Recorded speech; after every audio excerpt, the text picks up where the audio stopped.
All right, so thank you everybody for coming. My name is Mike Zappelin. I go by Zappy. Feel free to call me that. There's so many Mikes out there that at this point I'm just going with Zappy, especially at the milking conference. You don't want to be confused over which Mike it is. So that's where I'm headed. My company is called Zappy Incorporated, and it is a diversified development stage cannabis company. And this is a really exciting moment. I don't think there's ever even been a moment. I've been coming to Milking Global for 10 years, and I don't think there's ever been a moment where an industry began, where there was an industry here. In this case, we're talking about a $50 to $100 billion industry that's just starting. There's no brand leaders. There's no, de facto large companies that are in the space. And we believe that this is the moment for this industry where we're calling it Cannabis 2.0, where this is what Todd's described before as the end of the beginning of the cannabis economy, which is already a massive multi-billion-dollar industry, is has been pirates and outlaws and people willing to break the law to have their mom or pop business in this marijuana space. And this is now the point where the business people, the scientists, the doctors, the professionals are coming into this space, and we've never seen anything like it. And I just wanted to give you a little bit of background on myself.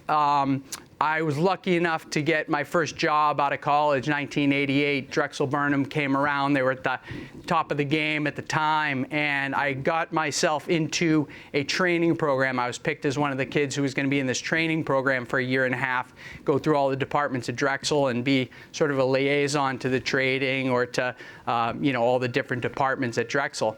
So in that experience, I saw the incredible things that were happening. And what we were doing at Drexel, it was mind-blowing on a day-to-day basis. And for my company, my Zappy Incorporated, I've always tried to follow this message that Mike always gave back in those days, where there was, obviously tons of money happening, people making incredible sums of money, and people used to ask, why do you guys want to make so much money? Why would somebody want to make $500 million in a year? And Mike would always say to us, what we're doing is we're creating value. And when you create value, wealth is just a byproduct of that. So what I'm trying to do with my company, I know some of the folks here on this panel, we're trying to create value in this space so that we can be one of the brands as this materializes into a mature industry. And, the fact that there's something that might be already tens of billions of dollars of real industry here, and the demand is there from the consumers, we have an opportunity right in this moment, everybody here in this room, where we can all participate in this industry similar to industries like, the automobile or oil. But in this moment, what's really incredible, it seems like everybody's jumping into the fray and coming into the space, but really, because of the taboo nature, because it's not completely legal industry yet, some people have never had any experience or touched the product, it's really not that everybody's coming in. There's a tremendous opportunity here for anybody to come in. So in addition to that, I figured I would just, I've been a supporter of the Milking Global Conference because I believe that this is where the ideas really bloom. And for the last few years, I don't know if you show slide, I'm going to show a video, but I wanted to show just a slide 13 and 14. Mike has let me participate in his baseball trip every summer where we go fly and do two baseball games in a day for Prostate Cancer Foundation, and we jet around, and we're the the cheerleaders for Mike and Tommy Lasorda to promote their tie-in with Major League Baseball, and it's an incredible thing. If you go to the next slide, 13, anything can happen. Here we are in the field with Chief Justice Roberts, and it's just a really crazy situation. But as you're out there talking and you're out and about, the idea exchange that happens is incredible. And I want to show, before I show this video, I just want to set this up for, we're in this moment right now where we don't need to argue about whether this should be legal or not legal or how it happens. What we need to do is take a responsible approach and say, okay, here's this powerful energy, natural energy, and it's coming out. And quite frankly, as Craig would say, if we didn't know anything about cannabis and somebody went down to the rainforest and just brought it back, they would literally win the Nobel Prize for that because of the medical applications, because of the societal effect. And I think we have a responsibility right now, because of all that healing effect that's in there and all the opportunities for society, to do this right. And what I don't want to see is when the internet came along and the record companies felt very threatened. They wanted to try to litigate it and put people out of business and regulate it. And obviously it didn't work. Had they embraced it and brought it out as part of what they were doing, they would have a much stronger business right now, and they would be that much more in tune with everybody. So the idea is to not make that mistake here with this. At the same time, it is a powerful energy. So just like an automobile, you don't just, when your kid turns 16 years old, hand them the keys and say, okay, you're 16, go, drive the car. These kids, obviously you have to be trained, you have to have the right experience to handle this properly. And so I think if we look at it as not only something that is already being reported to have applications for diabetes, for epilepsy, for all kinds of incredible cures, we have an opportunity whereby we can bring this out responsibly together as a group, and the opportunities are here for all of us. And they exist in these plants. So I just want to make sure that's not my phone, but I want to show you a 2-minute video of a movie called The Reality of Truth that I'm doing with Deepak Chopra and Peter Jansen, who's here someplace. And the film is called The Reality of Truth, and it looks at natural ancient wisdom, things like meditation, shamanism, and natural plants, and the way that we might be able to use these things for the betterment of society. And so I'd like to just show you 2 minutes here.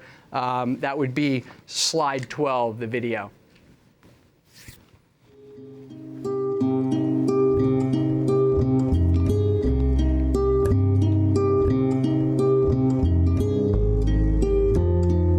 What we call today everyday reality, which we take for normal, okay? Mm-hmm. There's war, there's terrorism, there's global warming, there's social injustice. 50% of the world lives on less than $2 a day. The environment is totally screwed up, and we say this is normal.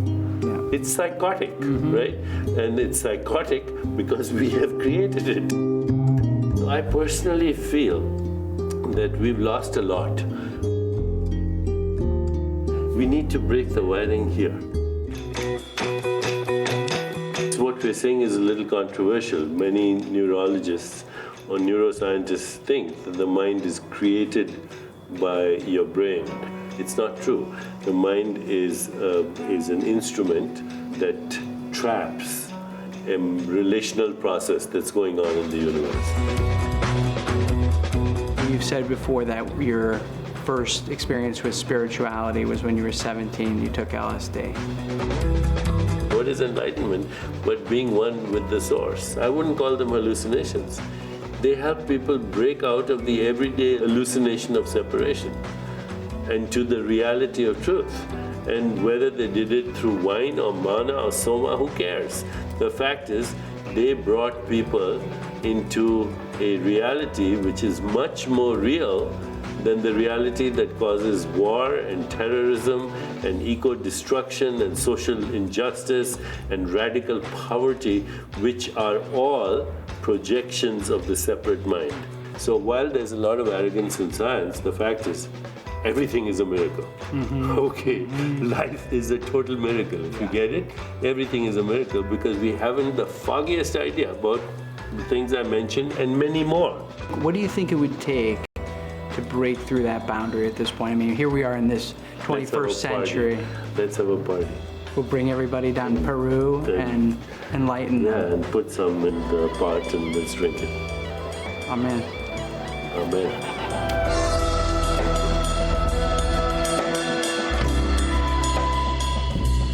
So the reason I wanted to show this, thank you.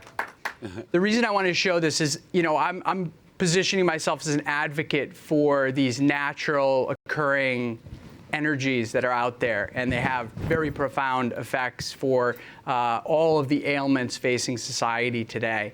And so in putting this panel together, I'm really excited because we really do have, from a business standpoint and a societal standpoint, incredible panel here. We've got Todd Denkin, who is the CEO of DigiPath. Todd is in the laboratory testing and standardization business, which is going to be critical for this industry because most people don't know when they get some product what they're really getting, and that type of food labeling is coming to this industry really soon. So Todd's here for that. Craig Ellens is the CEO of GrowBlock Science, and GrowBlock Science is on the cutting edge of technology in the area of growing, because to grow for the medical use or for consumer use, how you grow it and how it's touched and processed is critical. Sue Rouchet is here. She's from a concerned citizen group that wants to see this brought out properly, or I'll let her speak to that at some point. We've got Michael Kraft, who is from Canada. He represents a company called Weed MD. They are pre-licensed in Canada and they're setting up a grow operation in the old Imperial Tobacco building, where a lot of people lost jobs at one point, and this is bringing jobs back to the economy there. He's also going to talk about the opportunity in Canada, which represents export to the entire rest of the world that maybe doesn't exist here as an opportunity. And last, Doug Praw from Goodwin Procter, who is going to let us know about some of the legal goings on and the things that, as an investor or whatever your business angle here is, that you understand how you're protected or not protected. So I think what I'll do is I'm going to toss over to Craig, who is, again, the technology of growing. And if we can run video number 54, I think this will probably blow people's minds how advanced this is now becoming as we head into the Cannabis 2.0 that almost pretty much starts with this panel here today. The Grow Blocks was specifically designed and engineered to produce the optimal environmental growing conditions for medical cannabis cultivation. It is the first chamber of its kind with the ability to monitor and control the growth process required to produce consistent, high-grade medicinal marijuana products. Each Grow Blocks chamber is fully enclosed, containing an individual plant. Isolating the plants protects them from the harmful environmental conditions that may contaminate the medical-grade plants growing inside. Infestations such as insects and mites, harmful contaminants like pesticides and herbicides can easily compromise the consistency and efficacy of the end product. So that's just a sort of a sample, but I think that was a little short. There's a pretty incredible technology in there. Can we run some more of the video? I don't think so, but let me. I want Craig to talk about. We're talking about safety here because, again, this is happening, so we need to deal with that fact. So, Craig, from a point of safety in the medical and the growing side, what's the situation currently? I'm 62 years old, and I have been a self-medicating cannabis user for quite a while. And I learned during the process that there are lots of chemicals and lots of things that go into the growing, similar to our lettuce. Lettuce has 50 different poisons in it by the time it gets delivered to your plate. So as the industry started growing up, coming from a public company background, trying to think about how do we make an institutional, a company that is institutionally financed, because the government is not doing the work necessary to finance the kind of research that is required. It's up to private industry and these irrational public bubbles that are out there today have created some capital and some opportunity for people that want to take the next step in it. So the standardization and regulation is what the industry needs. It will either get there by some governmental agency forcing that to happen, like the FDA, and I don't know what your opinion of the FDA is, but ours is not too high, or the, the food. So how did the Food and Drug Administration get put under the same thing? You eat the food, it gets you sick, so then you take the drug to cure the symptom, right? The food and drug. So we set about to say, how do you turn this into a company? How do you turn it into an industry that isn't based off of the Grateful Dead's formula of trying to breed plants for getting as high as possible, but how do you really take advantage of the cannabis plant, which has 70 different compounds in that plant that all are showing and have promise are indicators of curing or helping people with significant diseases that no current drug company is approaching. There are 7,000 diseases out there trying to be treated with 500 drugs. So with that being said, it all starts off with consistency. If you can't get something that is consistent to your prescription, it becomes dangerous. Some people can smoke pot and fall immediately asleep. Some people will get the munchies. Depending on the CBDs or CBCs, you'll get a diet effect. When I look at television and I look at these drugs that the FDA has approved, and it could cause heart failure, blood clots, headaches, an erection for more than 5 hours. You know what I'm saying? When I look at those kinds of things there, the cannabis one is that you can go to sleep, you can get horny, you'll fall. You know what I'm saying? You might feel good. You might feel Craig, good. let me. I'm going to transition to Todd here. No, I'm going to go right to it. I'm sorry. No. Let me transition to Todd. Todd's company, again, I'll let him speak to it, but it's all about laboratory standardization and now a trade school for training people in the area of growing and also being what you'd call a bud master, like a Starbucks Right. or a pharmacist. So how are you guys approaching the standardization? Well, there is no standardization, and that's the problem.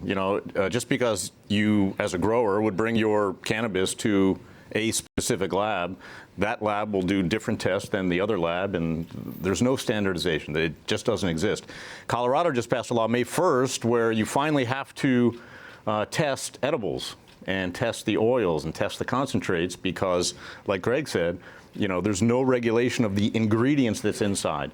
So there has to be, right? So we take the testing to a whole new level because we test for everything, not just the THC and the CBD content. We test for heavy metals. That's just in the water that it's being fed. We test for pesticides and herbicides and microbials and fungus and mold and all the things that we should not be ingesting, which currently, if you're going to any dispensary anywhere in the world, not anyone, but about 98% of the product that's out there is only tested for THC and CBD content. That has to change, and that's what we're going to do. There has to be a regulatory body of some sort that says that we have X amount of this is allowed, X amount of that is allowed. And like Craig said earlier, even our lettuce has 51 acceptable pesticides on it. Right? 51 pesticides on a head of lettuce, and that's acceptable by the FDA. And that's why he mentioned earlier, do we really trust the FDA in order to regulate this stuff? And as far as training is concerned, there is no training. How do you get a job in a dispensary? You show up and you know the guy, or there's no specific training for how to do that, how to grow. So this is leading to you being able to walk into a dispensary and say, okay, I need something to help me go to sleep, I need pain management, and I don't want to be hungry. That's right. And they say, okay, you're going to want this strain over here, here's the THC level, the cannabinoids. So just, Doug, I'm going to cut to you because I think I just want to talk about the legality just so we get that in up front. I know the conspiracy theory is that I think William Randolph Hearst owned the newspapers and the timber industry. He wanted newspapers made out of pulp, so he got them to make hemp illegal and use the whole getting high, reefer madness as sort of the backdrop for why this was a good thing to do. Where are we at from a legal standpoint? Well, the general rule is that marijuana is a Schedule I substance. It's illegal federally to distribute, to possess, to manufacture, and then to facilitate in any of those activities.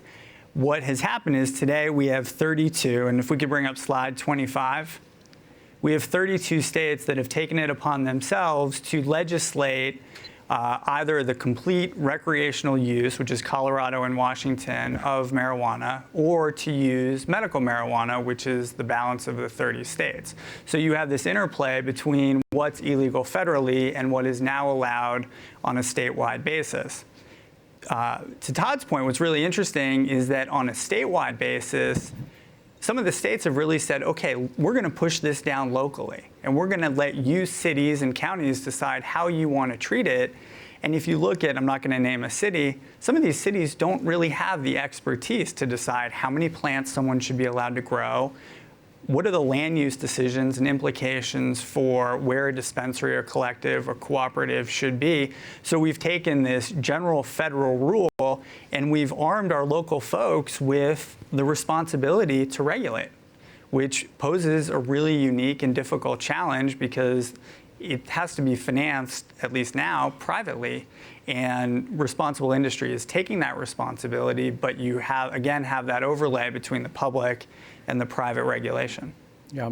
So let me tip over to Sue here and tell you a little bit about her organization. I think some of the ways that she believes that this industry could do a better job than the tobacco industry or the alcohol industry, maybe targeting kids and things like that. I think we're all here talking about being responsible, but at the same time, I've had some people come up to me. I'm a father of 2 daughters, 12 and 8 years old, and say, well, would you want your daughter smoking marijuana? And I said, well, I'd probably prefer that over them taking Paxil and Xanax and Zoloft and being, depressed in some way that they don't need to be. So I think from a family standpoint, your organization, how are you guys dealing with this situation? Thank you, Zappy.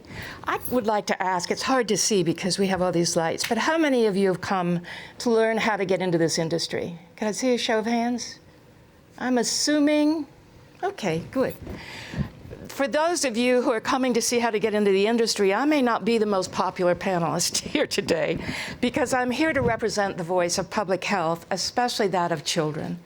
And I'm here to raise awareness about what is already happening. I'm here to help us avoid the mistakes. I think we have an opportunity to avoid the mistakes of the tobacco and alcohol industries. My organization has begun a marijuana studies program for state legislators and state executive branch people. We have a history of doing this. We're not just representing families, but we represent science. And we have developed an addiction studies program since 1999 with Wake Forest University School of Medicine. We believe in science. And I'm really distressed to hear some implications from the panelists so far about just throwing science out, like the baby out with the bathwater, and throwing the FDA out with the bathwater. I don't think we want to do that. So I also think that there is a genuine opportunity with this new emerging industry if, in fact, more states legalize, and if, in fact, the feds eventually legalize marijuana. There's an opportunity for this new industry to partner with the public health community. If you don't, the public health community is going to come after you, as they have with the alcohol and tobacco companies. And there are good reasons why we need to think about public health, particularly for kids. I'm going to go through a few things, and then I'll come back to some points later on. First of all, we know from the science that the brain develops through adolescence and matures not until age 22, 23 for young women, 24, 25 for young men. Guess who figured that out before the neuroscientists did? Anyone to take a guess? Mom and Dad. Mom and Dad is a good answer. But from a business point of view, it was the rental car companies. They saw the data. The accidents go boom at age 25. You can't rent a car before you're at age 25. They didn't know why. The neuroscientists found that out later on. So this vulnerable brain of adolescents and young adults is very vulnerable to every addictive drug, including marijuana. There is a landmark study that came out about 6 months ago that looked at kids age 13, all the children who were born during a single year in Dunedin, New Zealand. And they let the kids grow to age 13, gave them a battery of IQ tests and cognitive tests, and then interviewed all those people. There were more than 1,000 born that year in that city. They looked at their they looked at their marijuana use by age 13 and started using marijuana, and they were eliminated from the sample. But the rest began using marijuana later on. Some did, some didn't, most did. And then at age 38, they gave the same battery of tests to these people. So they solved a problem of knowing what the IQ was before marijuana use started. At age 38, those who started before age 18 and continued use had an 8-point drop in IQ. That's enough to put an average person in the bottom third of the IQ scale. Those of you who are interested in a workforce, those of you who are interested in all of the problems we have educating kids in our country today, need to pay attention to that information. Many other studies show that the sooner kids start using, the more trouble they get into. 1 in 6 become addicted to marijuana if they start before age 18. There are good studies and a vast majority of research showing the onset of schizophrenia and other mental illnesses if kids start early.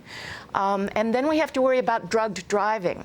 We already have a problem with alcohol and driving, and kids who are just learning how to drive, generally at 15 and 16, and then out there on the roads, if they also are using marijuana, we're in big trouble, and they're in worse trouble. So I want to just say, if we could have slide 11, there is an inverse relationship between kids' perception of harm of any addictive drug and their use of it. And this is most pronounced with marijuana. So in 1992, marijuana use was at its lowest among kids. And 92 was the year that a great deal of investment money began coming into legalization organizations who proposed legalization and advocated for it. And since that time, marijuana use has doubled because the message to kids is, gee, Mom, it won't hurt me, it's a medicine. And that's not good. We don't need double use. And now that we have 2 states that have legalized recreationally, unless we are very careful about how we do that, we're going to see use continue to increase and triple. Some estimates from the treatment folks are that it will triple, especially among kids. And we're in big trouble with that. So that's all I'll say now. Okay. So, again, I'm going to, obviously there's all kinds of, point counterpoints about, is texting and driving exponentially more dangerous than, the kids, driving buzzed or whatever the case. But I want to just throw, because we haven't heard from Michael Kraft, and I always consider Canada to be one of the places where these things are they do the ready, aim, fire instead of what we do, which is just to jump in and figure it out later. So what's Canada's stand? How is Canada dealing with with this issue? Well, in Canada, we have obviously the size of the country provides some great opportunity to regulate, and we have a different situation with 35 million people where the equivalent of our FDA has regulated the use of medical marijuana and has transitioned recently a program called the MMAR into the MMPR, and is always concerned about some of the things that have been mentioned here today, like standardization, use, access, studies, R&D, and various other requirements that are important to certainly regulate and ensure that patients have access. Obviously, we don't have a recreational market yet at this point, although there's a lot of discussion and interaction amongst the different governments that have different point of views towards the recreational market. But it's obviously much easier to regulate a market of 35 million people where you have a much more uniform healthcare system and socialized medicine than it is to do the same in the United States. The use of marijuana, probably from a recreational and medicinal point of view, doesn't vary, I'm sure, between the countries because there's so many similarities from a cultural and just general lifestyle use. But it's a great environment because it is regulated and it provides an opportunity, very clear definition for both patients who want to access the product, in addition to the investment community who's interested in investing in Canada. It's investable because there is clear guidelines and platform, and the market will evolve. But certainly the eyes are on America, and we're looking to see what happens here. And I think the country will take direction from the U.S., but we're trying to lead in this instance and have a policy that serves the constituents. Cool. Well, this panel is called the highs and lows of the cannabis economy. I didn't come up with that one. Somebody else came up with that pun. But the interesting thing, I think, just to touch on that, each of us, is, to me, the highs are that there's an incredible opportunity, the biggest industry happening right now without any big brands. The lows are you don't really know who's who and who to trust and who's doing what.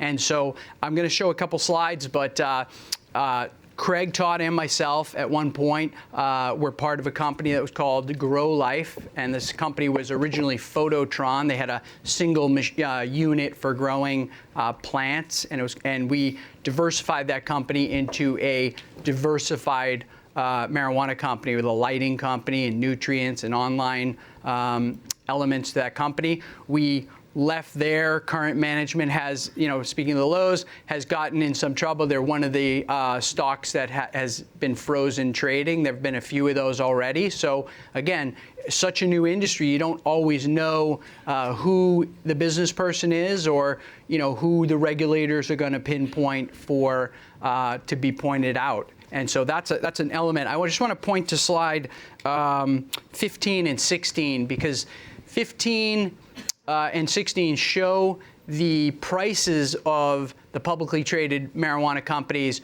between December of last year and now. So just a few months later, these stocks have gone. So you can see, Medbox, MDBX, so it's $10, then $22 now. CANN, $1.81 up to $18.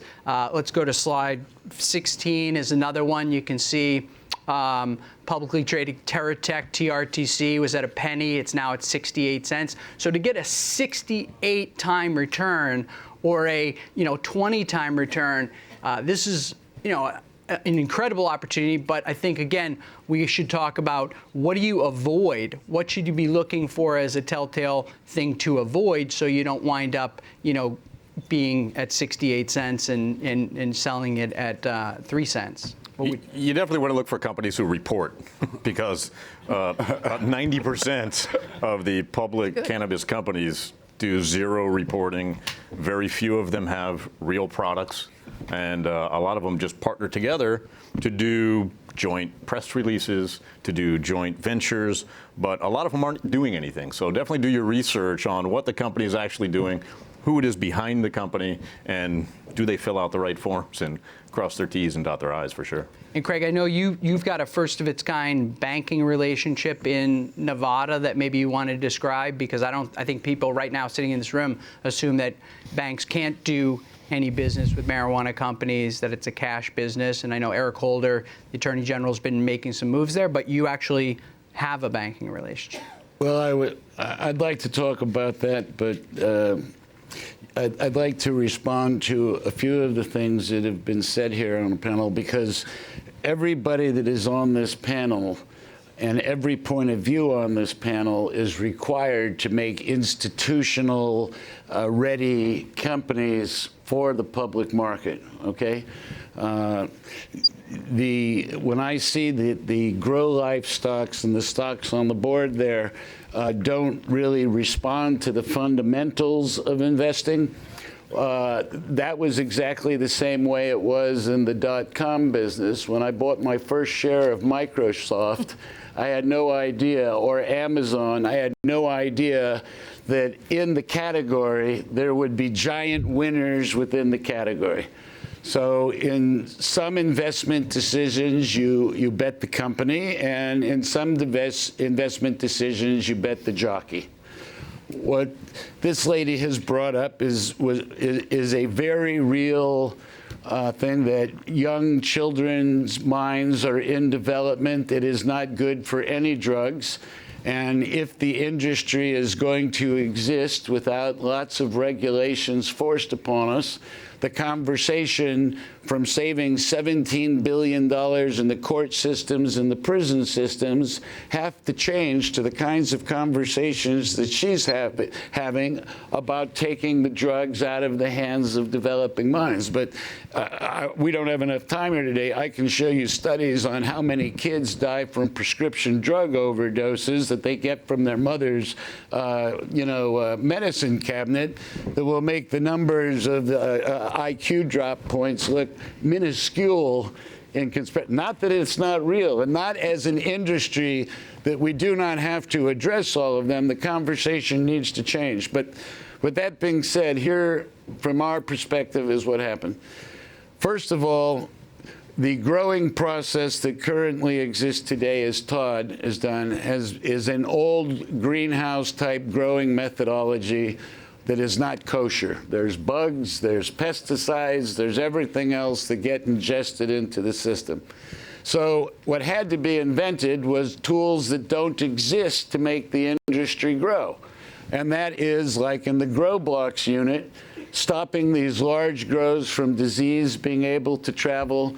The old Monsanto, where my seed flew into your yard, and now it's not, you now have to pay royalty on it. Waterborne germs, and every plant that grows has to have the right amount of photosynthesis, which is lighting, and the right amounts and different amounts of nutrition at certain times in the plant growth. So until you can grow a consistent plant with consistent genetics so that it's the same. A bad example is a McDonald's hamburger. It's the same in Los Angeles as it's the same as in Hong Kong. So for it really to be accepted by the community, for the myriad of diseases that... Do you want to put that slide up for a sec? Slide number... Well, I have detailed scientific studies, 46. but 46 will allow me to do it without hogging too much time. So it starts with the consistency of growing and the ability to recreate the same genetic disposition in plant after plant after plant that does not exist in the marketplace today. It then turns over into the digipath, where these plants are studied and where the plants are, the ingredients in the plant by batch are logged so that the patient can know exactly what it is that they're consuming. And the research that we have as well and that are pursuing is what are the effects. For instance, when you look over there, the cannabis plant is always known for something, for foreigners and wild people to get high with.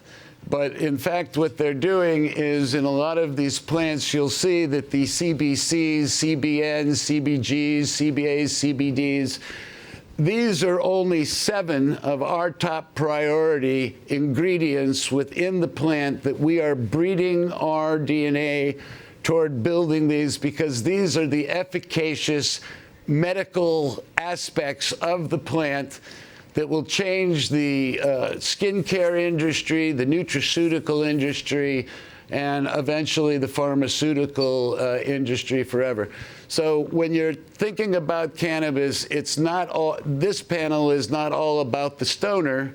It is all about the ingredients. There are 70 ingredients in this plant. These are the ones that we have the first indications on and the first scientific data. I agree with you. We are people of science, and that science is what is necessary. And so we have scientific data that indicates, I love your use of that word, indicates that some of these constituents of marijuana may be useful medicines. But why not let the process go through the FDA process to test for safety, and then safety of use in humans and efficacy, and let them become drugs? There's actually a pharmaceutical company in Britain that's doing that.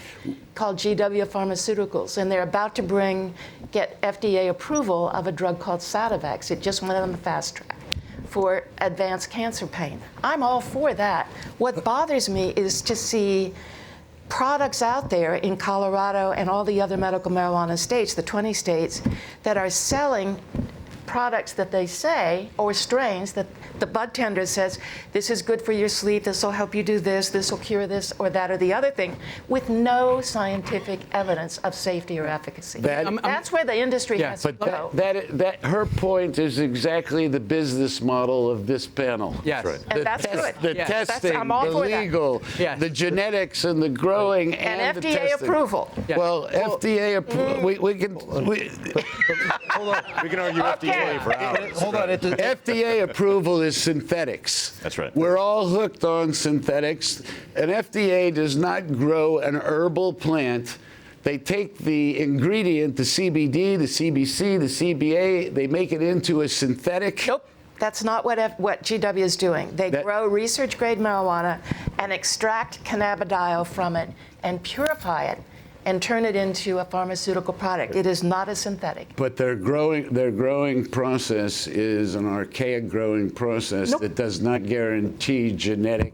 No, they're doing what you all are doing. We won't solve this for them. So Hold on. let me just switch to At the Doug end of and the just day, it's ask- having clinical-like research, and the industry has to evolve, and it has to get to the point where Where big it's money willing comes to do in that. and meets the standards that have been in the pharmaceutical industry, and that's what it's going to take. But let's not today's sell it as platform- medicine beforehand when it hasn't gone through those. But we can safety also measures. look at the market for natural medicines, and you go in and you see these natural food stores, natural healthcare Dietary stores. supplements. You And they have not also, there's so many users, people that are looking for alternative treatments that are using those products that haven't gone through the same rigorous type of standards that pharmaceutical products have, and they still have value.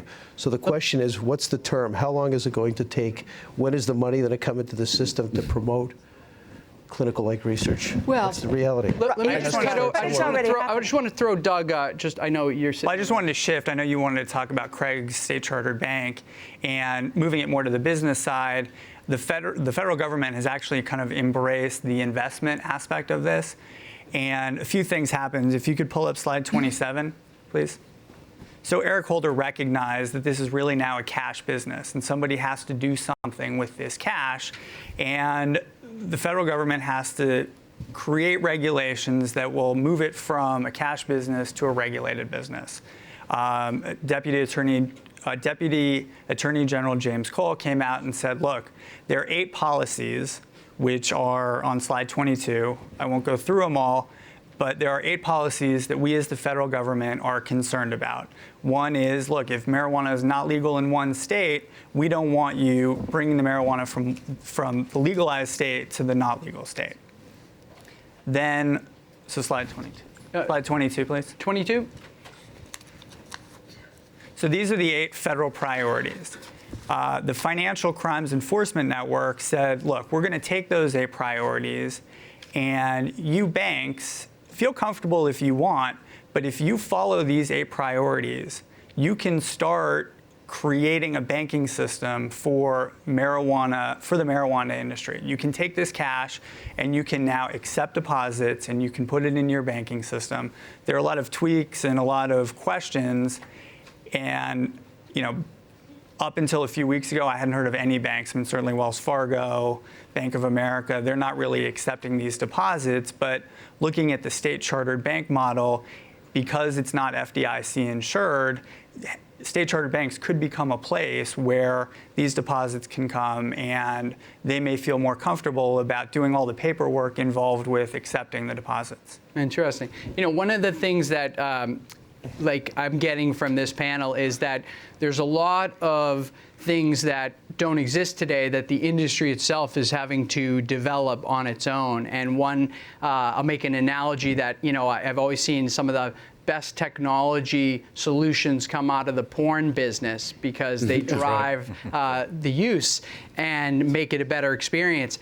On the same thing here, some of the drug delivery systems for cannabis are pretty incredible. I've got a bunch here, courtesy of Vapor Corp, which is a publicly traded company, but I don't own any stock in. But the technology to be able to use the product has evolved rapidly. And as it turns out, the federal government is actually saying that these vaporizers are probably going to be the premier drug delivery system, because instead of taking your penicillin as a pill, goes into your stomach, and 15, 20 minutes later it's in your bloodstream, with this vaporizer, you push the button, pull in, and you've got your, whatever it is, penicillin. And so this is really creating incredible medical technology that's coming out of this. And I think that that's one of the major opportunities here, is from a medical standpoint. I think it's important that we differentiate the idea of what is cannabis 1.0 versus what we are talking about here on the panel today. The product that is grown in Colorado, finally, the problem is that it is pushed down to the states, and the states then push it down to the local city council. Have you ever been before a local city council? There are 5 people that sit in front of you that you would not employ. They're people that have, and these are the people that are responsible for making the decisions and rules for the industry. So education of the people that are setting the standards and rules is the most important thing we can do, because there is no FDA or federal safeguard on this product at this moment to be able to regulate that. It's down to people that are making decisions that we have. So our approach of Cannabis 2.0, Zappy, is that we are growing in sterile environments, in sterile cages, exactly the same procedures that a medical company would grow to. You have to be decontaminated and wear smocks before you go into the grow room. It has to go through rigorous testing, and there is a seed-to-sale software program. I mean, the regulations that we are putting on ourselves now, so that none of it is diverted, that none of it goes to children, that none of it has a bad batch that goes to it, where it's transported, how it's transported. And talking about the bank that's there, the amount of rules, the amount of paperwork that you have to lock the cash in the box with a third-party certificate to show how much was in there before it gets recounted now at the bank, with the proper forms of where it came from so that the bank can cover their ass.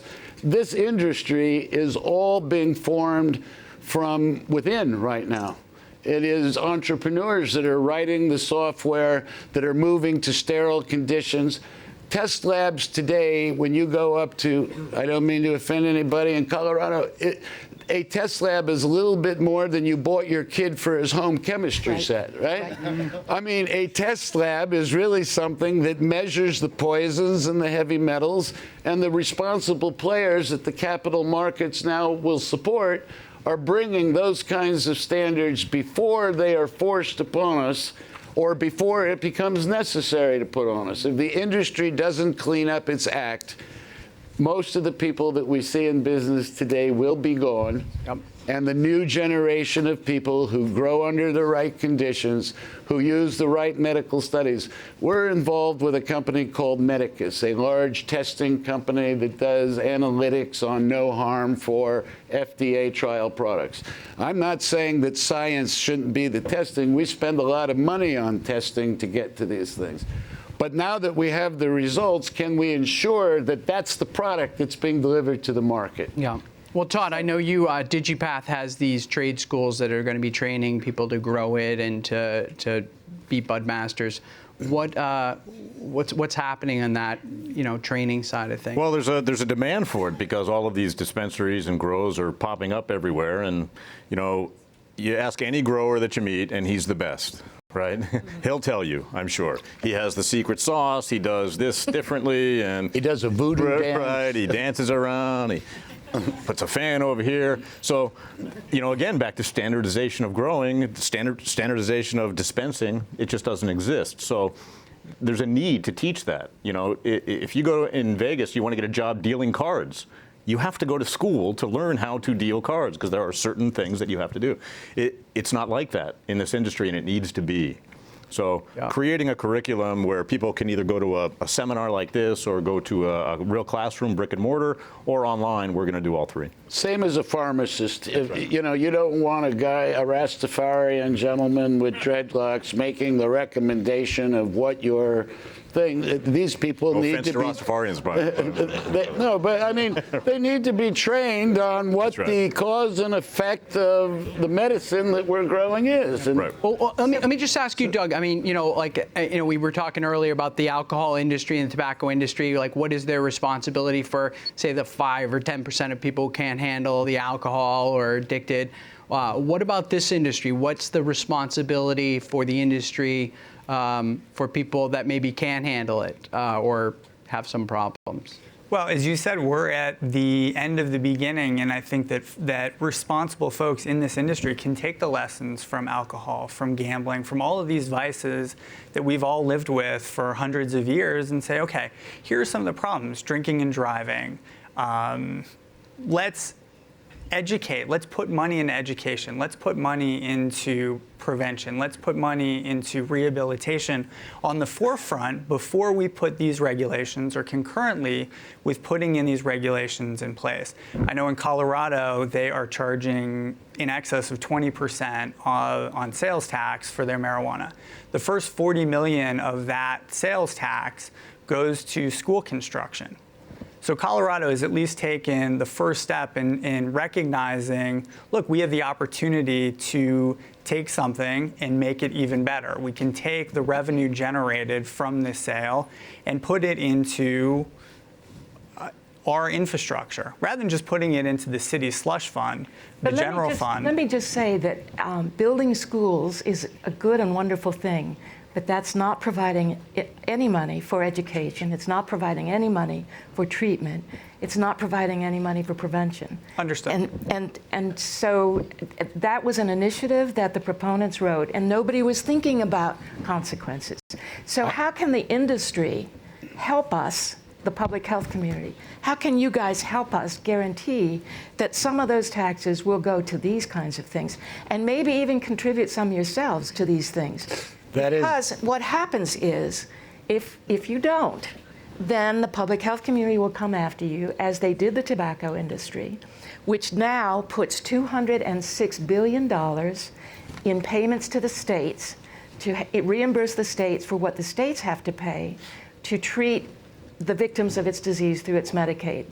So we don't need to even have that happen if we put money into prevention and education in advance. Our charter, by the way, for those that are applying for licenses, privileged licenses in the states, as part of the charter is 5% of all the retail sales of the product are going directly to the education and the helping of the people that are there.